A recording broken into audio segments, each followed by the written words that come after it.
The theme that I've taken from the verse that we have read is attack from the top. Attack from the top. As you will notice from the sermon that I did on Monday, the sermon was titled "Attack from Within." In this sermon, we're talking about the second church. This is the second church I'm going to talk about of the 7 churches in Asia Minor that Jesus revealed to John, to his apostle John, in the book of Revelations. Now, in this church, or the people, the Christians living in Thyatira, again is a place where many were Gentiles, Jews that had not been, that have not changed their faith or have been converted from being Orthodox Jews to Christian Jews. But we have Jews and Gentiles that have been converted into Christianity during these later years of John. And the church was starting to grow in Thyatira. And Jesus said to them, there are many good things that you have done. You had good works, you had love, service, faith, and patience. And for your works, the last one more than the first. So Jesus was praising them for the good works that they've done.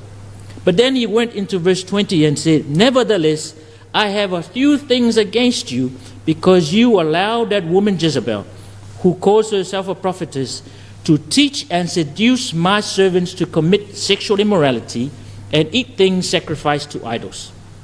Now, Jezebel wasn't alive during this time. Jezebel was alive during the time of the Old Testament in the book of Kings.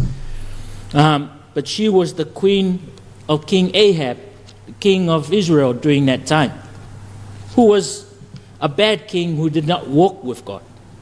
Jezebel was the king's wife who instructed the people in Israel to worship idols and to commit sexual immorality.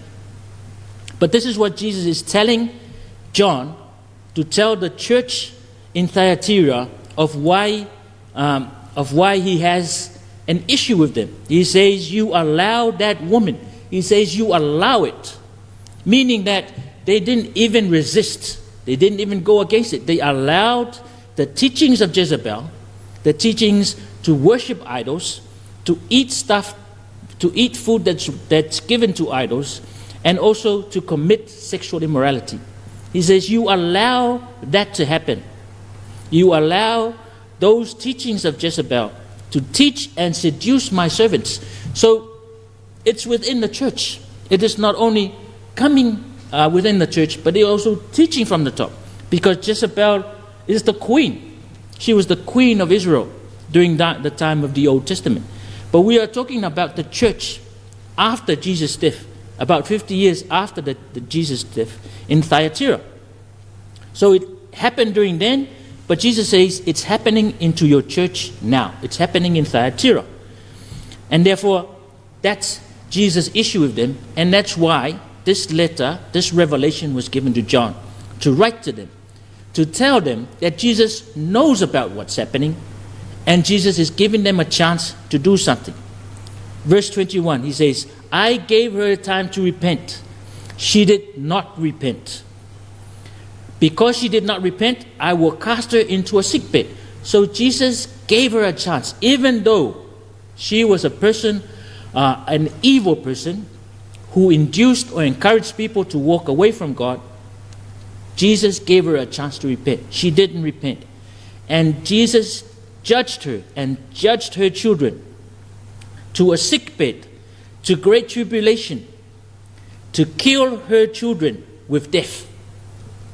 That was the result. That was Jesus' judgment. And that's what Jesus is saying to the church here. He says, stop allowing these teachings to go on. Stop allowing the teachings of Jezebel to continue.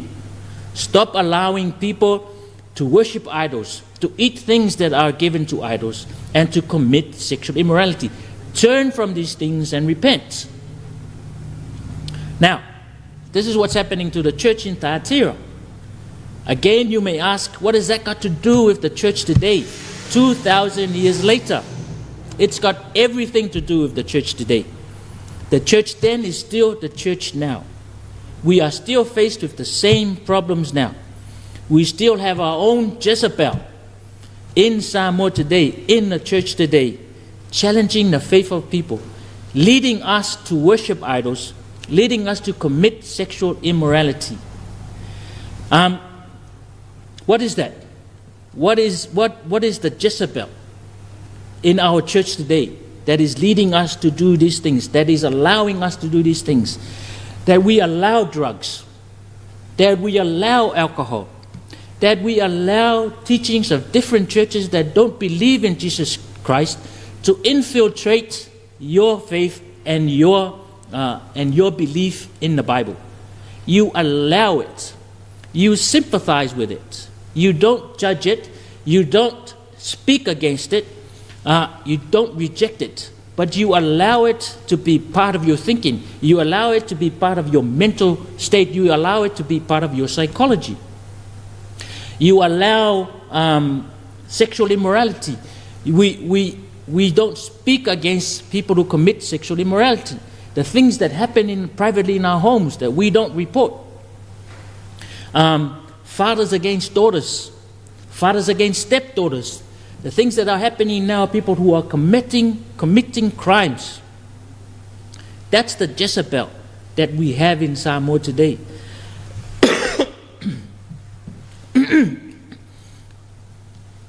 There are new churches that are coming. There are new religions that are coming into the country that speak against the Word of God, that oppose the Word of God, that offer you a different direction than God. They don't tell you that Jesus is salvation. They tell you you are your own salvation. You are allowing it. You're not preventing it. You're allowing it. And by allowing it, God will judge you as God did judge Jezebel. But there is room for us. God is not an unfair God. God is always a God that gives us a chance. And in the same text, God says, in verse 24, but hold fast what you have till I come. He says, repent and hold fast to what you have until I come. What does that mean? It confirms to us that Jesus is coming back. And He tells us to persevere. He tells us to hold on to the faith, hold on to our courage, hold on to what we believe. Hold on to the Word of God as the foundation and the cornerstone in our lives. Until He comes. When He comes, you will be rewarded. Until He comes. Not before He comes. He says, until I come. Until I reveal myself to you, you will be rewarded. He will overcome. It says in verse 26, He overcomes and keeps my works until the end. To Him I will give power over the nations. Those who overcome, Jesus said, I will give you power over all the nations. All the nations.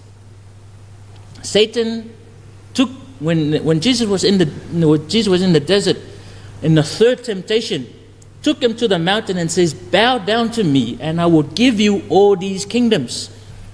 All these kingdoms. Jesus said to him, back away from me, Satan. He said, back away from me, Satan.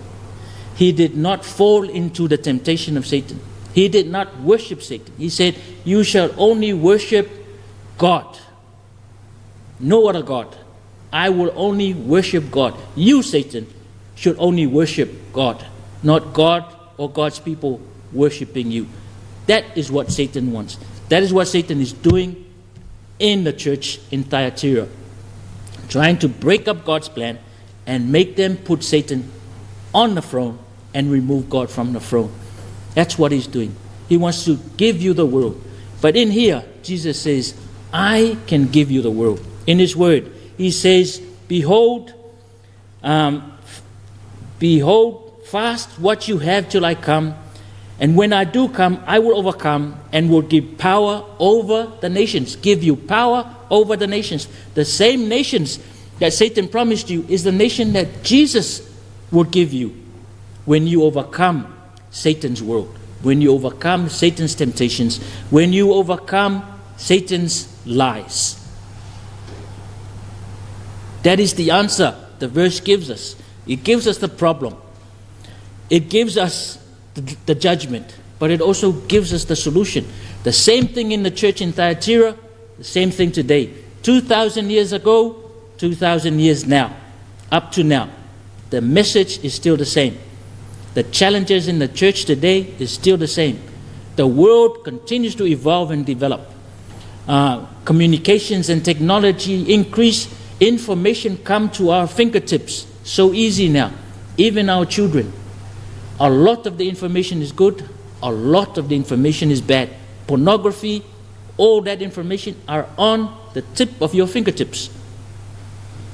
That's the challenge to the church today. The challenge to parents and their children. What is the church response in Samoa? What are we to respond as a church? As did Thyatira. As did Jesus told John to write to the church in Thyatira. The response for us is to repent. Let's continue to repent and turn to God, because He will reward us when He returns, till He comes, and He will give us power over all the nations. That is the word for us. That is the truth God gives to us. The same truth that Satan is aware of, that Satan knows and is trying to